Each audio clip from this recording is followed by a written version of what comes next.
It's Scott on Security. Welcome, it's Scott Beck. Welcome to International Safer Internet Day, February the 11th. It's an initiative by governments and law enforcement around the world and other organizations concerned about security and safety, especially safety around our kids. That's what today is all about. And today I want to talk a little bit about how do you have that tech talk with your teens? All right, each day this week I'm going to be talking about slightly different subjects, but with the teens it can be challenging. Because quite often, let's face it, the teens may know more about the technology than you do. So we got to kind of change up how we talk to our teens about technology. Because really, it's not about the technology itself anymore. It's about how it's used. You know, trying to create rules that you'll never be able to enforce only puts you and your kids butting heads together, and nobody wins by that.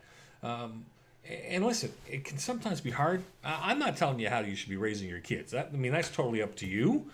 But it's hard to be telling people not to be taking pictures, shaking their butt or whatnot, when on TV that's what they're seeing with the Kardashians and all the beautiful people on TV that they may think that that's the image they have to have. What we probably should be focusing more on when we're having that kind of a discussion is, hey, you got to realize that if you expose yourself or take pictures and put them out on the internet, they're there forever. When you go to have that job interview, that big interview, and they find a picture of you online, scantily clad or whatever the situation may be, that's going to come back to bite you in the butt.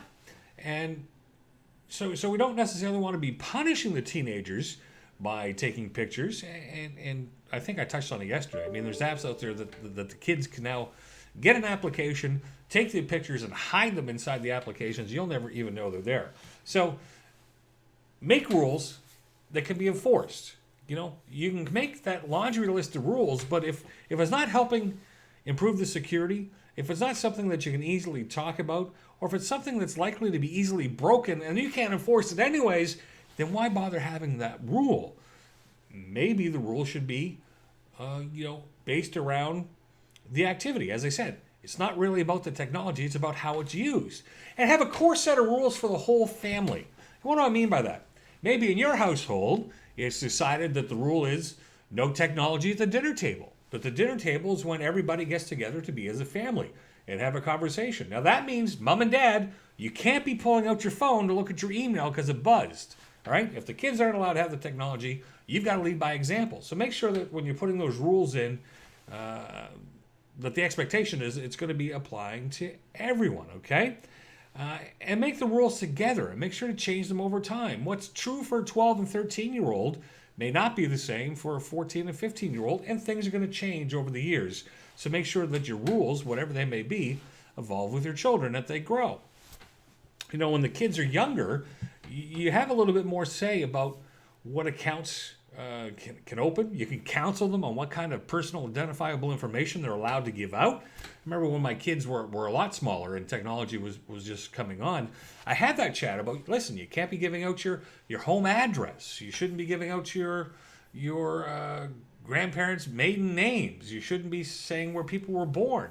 And if people are approaching you and asking you these things, you should make it aware. That's the other big thing that you should really be focusing on, is making sure in your household, a tech conversation can be a light and easy conversation to have, right? You want your kids to be able to approach you and say, hey, mom, dad, this just happened, and I don't feel right about it, or I don't feel good about it. You got to make it so they feel safe. And if all you're doing is rule, you can't do this, you can't do that, and why did you break? It's not going to work. You got to be able to help guide and counsel. At least that's what I've experienced and what I've seen and what I've heard from other parents when they're having issues.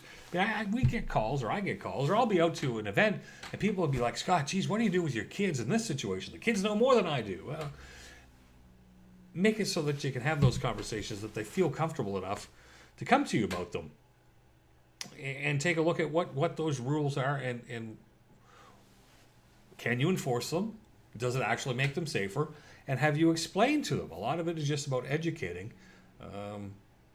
repercussions. I think yes. Well, not I think. I know I told you yesterday about the case of a teenager having talked his significant other to take off her top, and when they broke up, he posted online and then ended up getting charged for child pornography. So there's a lot of ramifications around the technology and how it's used, and we have to have those conversations. We can't make it like the sex talk when we were younger and be very uncomfortable about it. Make it conversational. Make it every day. Start early so everybody's just used to having a talk around the technology. Okay, I won't bore you anymore. We'll talk some more about International Safer Internet Day. It's not going to be a day for us. It's going to be a whole week. So we'll have a different discussion tomorrow. Hopefully we're able to pick something up from this, and I hope that it will help you deal with your teenagers or with teenagers that you know. And as always, stay safe out there.